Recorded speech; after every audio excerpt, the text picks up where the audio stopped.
മനസ്സിലാക്കുന്നത് ഒരാഴ്ച സമയത്തേക്കേ ഉള്ളൂ. അതിൻ്റെ ഉള്ളിൽ ഗവൺമെൻറ്റിൻ്റെ മറുപടി കേൾക്കണം. അത് നാച്ചുറൽ ജസ്റ്റിസാണ്. ഇരു വിഭാഗങ്ങൾക്കും പറയാനുള്ളത് കേൾക്കുകയും വളരെ ന്യായമായ ഒരു തീരുമാനം എടുക്കുക എന്നുള്ളത് ബഹുമാനപ്പെട്ട കോടതിയുടെ നടപടി ക്രമം തന്നെയാണ്. അത് നടക്കട്ടെ, അന്തിമ തീരുമാനം വരട്ടെ. പക്ഷെ അതിനിടക്ക് ഇവിടെ മനസ്സിലാവുന്നത് ഈ നിയമത്തിൽ നിറയെ അപാകതകളുണ്ട്. അതുപോലെ തന്നെ ഇതിനകത്ത് പല കാര്യങ്ങളും അഭിലഷണീയമല്ല. ഇവിടുത്തെ ന്യൂനപക്ഷ ജനവിഭാഗങ്ങളുടെ കാര്യങ്ങളിലുള്ള ഇൻ്റർഫിയറൻസാണ്. അതുമായിട്ട് മുന്നോട്ട് പോകുന്നത് ശരിയല്ല എന്നൊക്കെ ബഹുമാനപ്പെട്ട കോടതി ഇതിനകം തന്നെ ഒബ്സർവേഷൻസ് വന്നു കഴിഞ്ഞു.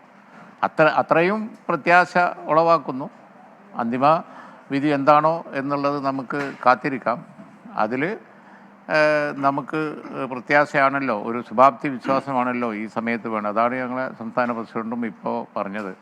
ഞങ്ങൾക്ക് ചെയ്യാനുള്ളത് ഏറ്റവും നല്ല ലോയേഴ്സിനെ അവൈലബിൾ ആക്കുക എന്നുള്ളതാണ്. ഏറ്റവും നല്ല ഒരു പ്രസൻറ്റേഷൻ നടത്തുക എന്നുള്ളതാണ്. അത് അവിടെ ചെയ്തുകൊണ്ടിരിക്കുന്നുണ്ട്. ഇപ്പോഴത്തെ നിർദ്ദേശങ്ങൾക്ക് ഒരു സ്റ്റേയുടെ സ്വഭാവം ഉണ്ടോ?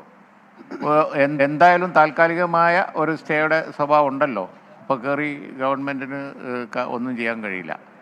അല്ലെങ്കിൽ ഗവൺമെൻറ്റിന് ഇപ്പോൾ ഒക്കെ ബൈ യൂസർ, അതുപോലെ തന്നെ പിന്നെ രേഖയില്ലാത്തത്, അതുപോലെ നിയമനങ്ങൾ, ഇതൊക്കെ നടത്താമായിരുന്നു. അതൊന്നും ഇപ്പോൾ സാധിക്കില്ല. ഇനി കോടതി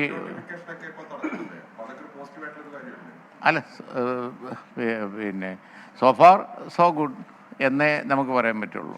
ഇപ്പോൾ ഇതുവരെ കണ്ടത് വെച്ച് അത്രയും നല്ലത്, അത്രേ പറയാൻ പറ്റുള്ളൂ. പൂർണ്ണമായി സ്റ്റേ ചെയ്യില്ലെന്ന് കോടതി പറയുന്നുണ്ട്. അല്ല, പൂർണ്ണമായി സ്റ്റേ ചെയ്യാത്തതിന് കാരണം വേറെ ചിലതാണ്.